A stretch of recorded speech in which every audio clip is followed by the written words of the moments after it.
cannot produce. Because budgeting will help you to have money in the time that you cannot earn it a lot as you used to earn when you are very young, especially young people.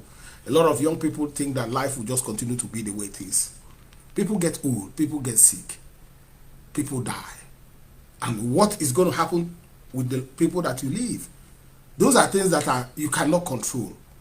So the first thing is to shift the mindset. You have to contrast the mindset. You know, shift it from where it is to where you want it to be so that you can be able to live. If you cannot shift your mindset, it's going to be very, very hard for you to live according to your income. That's where you start to shift your lifestyle. That's what leads the resources you have. Are you able to manage what comes into your life? You are defined by your social standard. What are the standards that you have set? Some people try to be like somebody else. But we are not going to dwell on the negative. Income-led budget. That's what you have to do. Define your actual mathematical reality. What is our expenditure for our living, for this month, for next month, for the whole year? And if you're able to find that number, whatever the number is to you, then that is what you are working with. Then you begin to map that based on what you earn. And you don't have to spend it all. You don't have to spend everything that comes into you. You can space it and say, okay, I'm going to spend XYZ and save XYZ. And we're going to come to that. Lifestyle is built around what income permits, what your income can be able to allow you to do, what your income can be able to permit you to do. That is how you live. You don't live because you can. A lot of people are living on borrowed money because we have access to credit facilities. You have some credit card, high balance credit card. Then you can be able to just keep spending it. There's a day of reckoning. What if you are not able to pay? One, your credit will be ruined. Not only that, then it limits you from when you have a real emergency and you don't have cash flow. You don't have the resources to be able to do that. So these are the nuggets, the things that we have to begin to shift in the mindset. Saving and investing are the top priority when you start to do budgeting. We take, for instance, say you earn in America, for people to live. That's what we call the need bucket. I talked about it last time. We were having a joint program with one of my friends. The need bucket is, it starts with your income. So I can say from 3,000 all the way to 10,000. There are people that their expenditure is more than that, but let's stay in that number, 3,000 to 10,000. So if you're earning 3,000, you have to live your lifestyle based on a $3,000 earner, not as a $5,000 earner. Because if you spend as a $5,000 earner, you have a $2,000 deficit every month.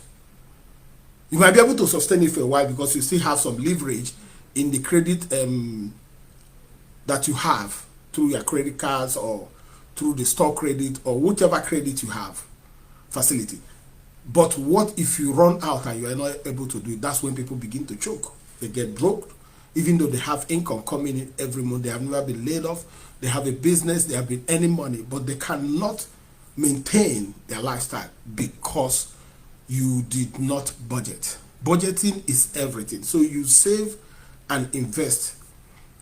As you earn, you begin to save. There's something that Warren Buffett said. He said, do not save what is left after spending, but spend what is left after saving. That's the quote from one of the richest men in the world, Warren Buffett. He said, do not save what is left, because sometimes there will be nothing left.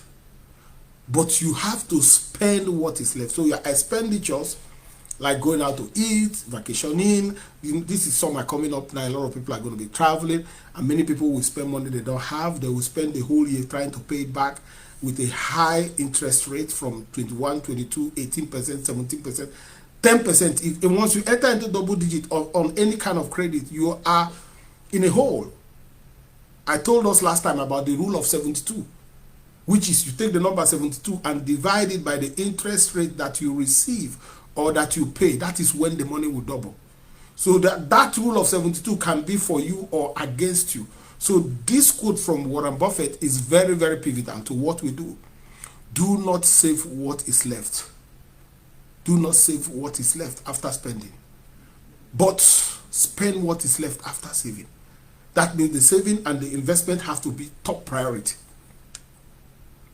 And if we get to investment, I'm going to tell you about somebody that buy a unit of whatever, stock, bond, real estate, life insurance. It doesn't matter whatever it is. $100 unit. And the first month you $100 can buy you 2 units. That means each unit is $50 a piece. And the next month the market went down. That $100 can now buy you 4 units. Even though you are 2 units, you're supposed to be losing money because your money has cut into half. But now, because you are in that stream of building wealth, you didn't sell it off and take your money out of the market. You just stayed where you are and still spend $100 every month to buy. So the first month you bought 2 units for $100. Second month you bought 4 units for $100. In fact, by the third month, it even went down further. That means your $100 now can purchase maybe 8 units or 6 units. And at the 5th month, the market begins to recover. Now you have multiple of units that you bought. When it gets back to $100 can buy 2 units. Do you know how many units you have saved?